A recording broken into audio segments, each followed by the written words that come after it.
Hello everyone, I'm Rohini and today we'll discuss the case Jagdish Chandra Gupta versus Kajaria Traders Limited. So start करते हैं ये case जो है section 69 clause 3 से related है of Indian partnership act. इस case के fact देखते हैं। यहाँ पे जो जीसी गुप्ता जैसे जगदीश चंद्र गुप्ता और जो कजारिया ट्रेडर्स है ये एंटर करते हैं एक पार्टनरशिप में। किस चीज़ की पार्टनरशिप होती है? To export a goods to the New York, कि न्यूयॉर्क में जो है वो गुड्स को हम एक्सपोर्ट करेंगे। अब जो पार्टनरशिप अग्रीमेंट होती है ये इंक्लूड करता है एक क्लॉज कि जो भी डिस्प्यूट होगा that will be refer to the arbitration, कि अगर आप हमारे पार्टनरशिप से रिलेटेड जो भी डिस्प्यूट होगा वो कहा जाएगा वो आर्बिट्रेशन में जाएगा, ठीक है, under the Indian arbitration act. अब क्या होता है, थोड़े टाइम बाद डिस्प्यूट अरोज होता है और जेसी गुप्ता जो है वो इन्वोक करना चाहते हैं आर्बिट्रेशन क्लॉज को, ठीक है। अब लेकिन यहाँ पे जो पार्टनरशिप है ये जो है वो रजिस्टर्ड नहीं होती है। Partnership was not registered under the Indian partnership act. तो जो कजारिया ट्रेडर्स है ये ऑब्जेक्ट करता है ये और किस बेसिस पे ऑब्जेक्ट करता है? कहता है section 69 clause 3 of partnership act जो है वो बार करती है कोई भी लीगल प्रोसीडिंग को।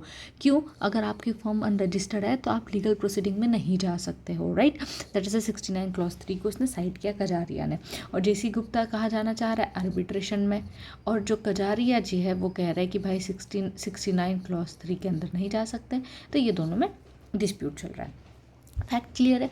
अब इस केस का इशू क्या है कि क्या कोई unregistered partnership firm can refer a dispute to the arbitration under the partnership agreement, whether such reference जो है वो क्या, अगर वो रेफर किया भी गया आर्बिट्रेशन को तो क्या वो बार्ड किया जाएगा फ्रॉम 69 क्लॉज 3?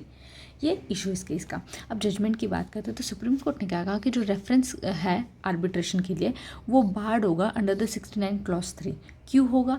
क्योंकि जो सूट जो है वो फाइल बाय द पार्टनर और अ फर्म। अब उन्होंने ये बताया कि जो कोर्ट ने इंटरप्रेट किया 69 को, सेक्शन 69 उन्होंने बोला कि ब्रॉडली अप्लाई करेगा किस पे? तो जो सेक्शन 69 है वो सिर्फ और सिर्फ अप्लाई करेगा to the suit file by the partner और द फर्म। अब जो क्लेम है ऑफ सेट ऑफ या जो काउंटर क्लेम है उस पर then other proceeding that are in the nature of a suit, तो इन तीनों चीज़ों पे जो है वो अप्लाई करेगा। अब सिंस ये जो आर्बिट्रेशन है ये लीगल प्रोसीडिंग है, किस चीज़ की आप इन्फोर्स करा रहे हो अपना राइट्स, जो कि किस आप राइट्स कैसे आ रहा है, जो भी आपने कॉन्ट्रैक्ट बनाया उसके थ्रू राइट्स जो है वो इमर्ज होके आ रहे हैं। तो ये फॉल करेगा with in the scope of 69 clause 3। Therefore जो अनरजिस्टर्ड फर्म है they can not enforce a contractual right through the arbitration. ये क्लियर हो गया कि उन्होंने बोला it is barred by the 69 clause 3।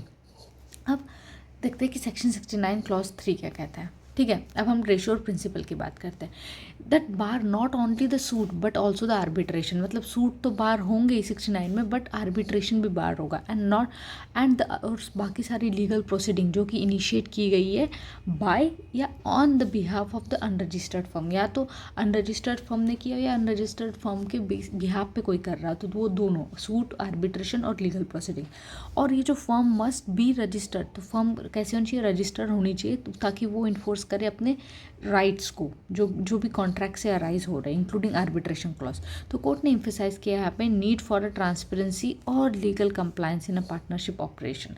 अब एग्जाम रेडी टेक वेस क्या है, मतलब अब हमने पूरा केस तो डिस्कस कर लिया, हमें समझ में भी आता है बट एग्जाम में हमें वो बिल्कुल याद नहीं रहता है। तो बस ये 4 लाइन याद रखना इस केस के बारे में, बाद में जो अंदर का मसाला है वो लिख सकते हो आराम से। इसके फैक्ट क्या है? पार्टनरशिप थी एक्सपोर्ट करने की, आर्बिट्रेशन क्लॉज से रिलेटेड मैटर था, फर्म अनरजिस्टर्ड थी, अब डिस्प्यूट हो गया। 4 वर्ड में फैक्ट याद हो गया। इशू क्या था? अनरजिस्टर्ड फर्म जो है वो आर्बिट्रेशन इन्वोक कर सकती है क्या? जजमेंट ने क्या बोला? नहीं कर सकते, अंडर 69 क्लॉज 3 आप बार है। प्रिंसिपल हमने क्या लगाया? 69 क्लॉज 3 अप्लाई करेगा सूट पे, सेट ऑफ पे, आर्बिट्रेशन पे, ठीक है। रजिस्ट्रेशन जो है वो मैंडेटरी है ताकि आप इन्फोर्स कर सकें। तो ये जो लास्ट का जो है ना ये पूरे केस से भी इम्पॉर्टेंट, ये एग्जाम टेक अवेज जो मैं बना रही हूँ ये this is the important thing, क्योंकि एग्जाम में अगर तुम्हें ये चीज़ याद आ गई ना तो अंदर का ये जो मसाला आप खुद से भी लिख सकते हो, ठीक है। But this is important, fact, issue, judgment and principle. I hope ये केस आपको समझ में आया होगा and if you like this initiative please do subscribe to this channel guys, you will get the important informations and the cases, everything in this channel. Thank you.